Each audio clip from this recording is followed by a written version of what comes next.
Hello, welcome to CNC English News. Our top story today, Prime Minister Samdech Hun Sen suggested local university to serve as banks of brand. And also, since today is the first day of Chinese New Year, every shop in Phnom Penh is pretty much busy. Prime Minister Samdech Hun Sen suggested local university to serve as banks of brands. Prime Minister Samdech Mahasenapadei Techo Hun Sen proposed that local university serve as brand to increase research at national and international level in order to provide advice or recommendation to the government. It is for the development of economic and social policy, including political views. The proposal of Samdech Techo was raised in his remarks at the Diamond Island Convention Center in Phnom Penh during a reception and lunch meeting with about 5,000 journalists last month. Speaking at the occasion, Samdech Techo noticed that university or institute in some countries have conducted various studies contributing to policy, economic, and social development in the world. However, Samdech Techo highlighted that the view and analysis of some universities in developed countries contrast with social realities. Samdech Techo added that even though some researchers are from developed countries, they may not know Cambodia better than the locals. Dr. May Kalyan, chairman of the board of the Royal University of Phnom Penh, expressed his support for the statement made by the Prime Minister, which wants university to be the banks of brands. He continued that any country in the world needs clear thinking and technical skills to help develop the country. He also added that for the Royal University of Phnom Penh, it is working to become a model educational institute in Cambodia through quality teaching and quality of students.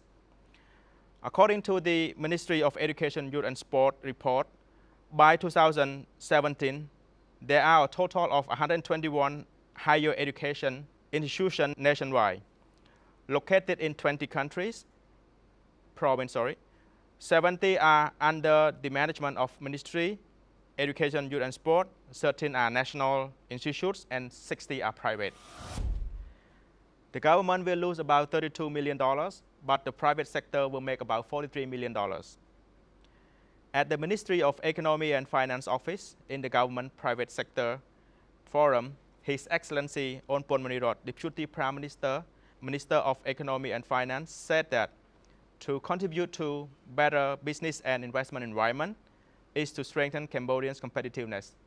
This includes reducing electricity costs from 2019 for all types of consumers, eliminating the issuing of Certificate of Origin (CO), ending the permanent position of the camp control at the borders, ending camp SAP, addressing the concerns of private sector on unofficial expenses under custom administration, as well as set up an online system to manage VAT of the General Department of Taxation for the purpose of refunding and using VAT.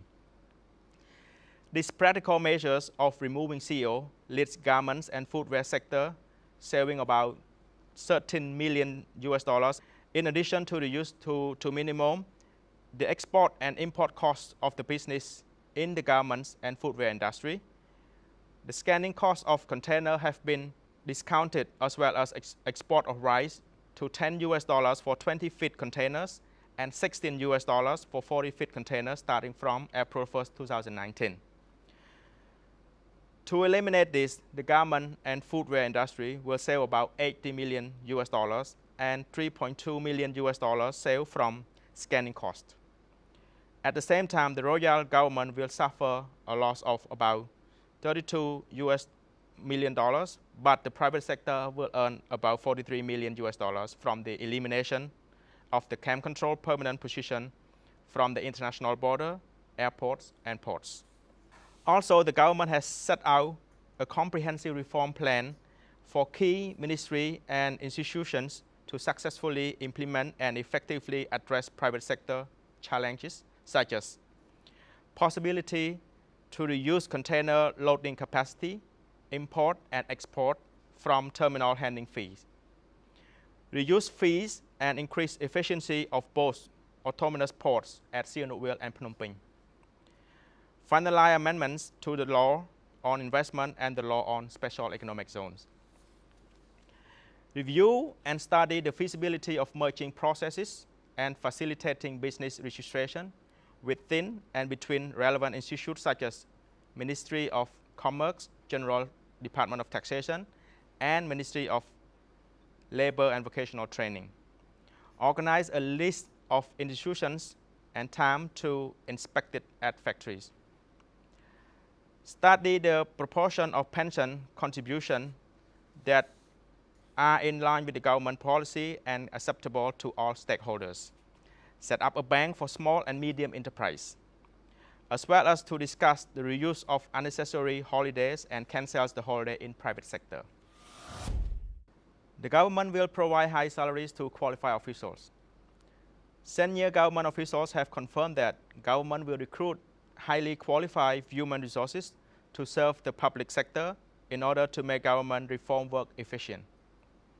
Speaking at a public forum on macroeconomic management and budget management in 2019, His Excellency Wongchai Visot, Secretary of State of the Ministry of Economy and Finance, said that in order to promote successful government reform, public sector must have outstanding human resources.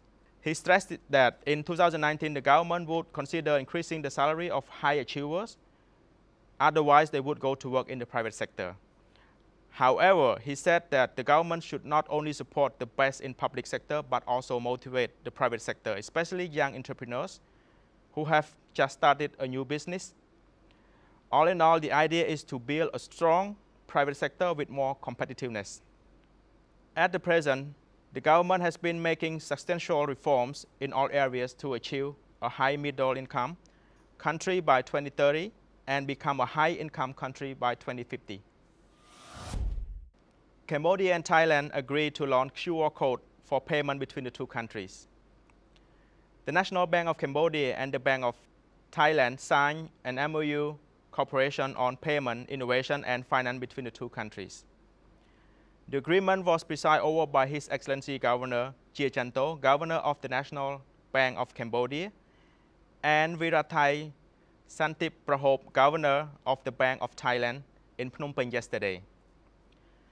The MOU aims to support cooperation in the development of interoperability of QR code for efficient and safe domestic and overseas payments, and also to promote the use of national currency and promote the financial sector in both countries. The joint project will introduce the QR code as first step toward payments in general, such as payment made by both countries, and will increase the visibility of workers' transfer and payment in trade and investment. The use of QR code will allow Cambodians with real accounts to benefit as much as possible to pay for their real accounts for spending on goods or payments such as medical service in Thailand, with the safest and the lowest cost compared to spending from the cash exchange. Therefore, people will not have to worry about money exchange when traveling to Thailand and can spend without worrying about the loss or lack of Thai baht when having your own account in reals.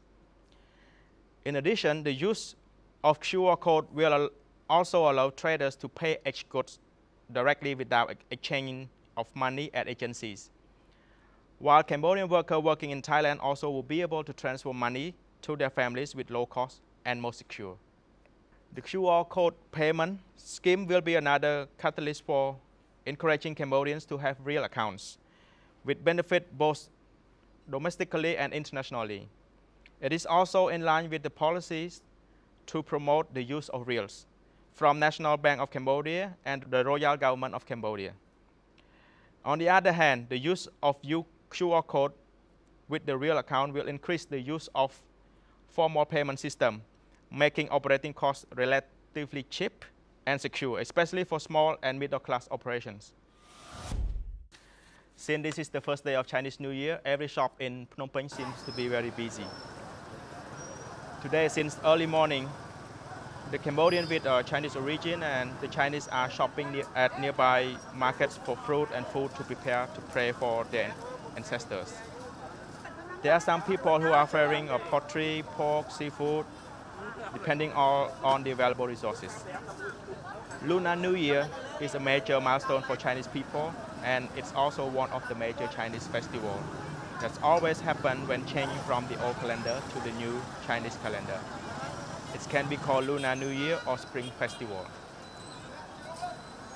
On the other hand, due to China lunar calendar, the Lunar New Year is held from the last day of the year to the first 15 days of New Year. Lighting the lantern is one of their traditions. Chinese New Year has been around for centuries and is very important. The festival is celebrated to honor the angels and ancestors of the blood of the dead. It has been held in some of the most populated countries and territories in China, including mainland China, Hong Kong, Macau, Taiwan, Singapore, Thailand, Cambodia, Indonesia, the Philippines, as well as Chinatowns in other countries in the world. The festival is regarded as major holidays for Chinese and also had significant impact on the culture of neighboring countries.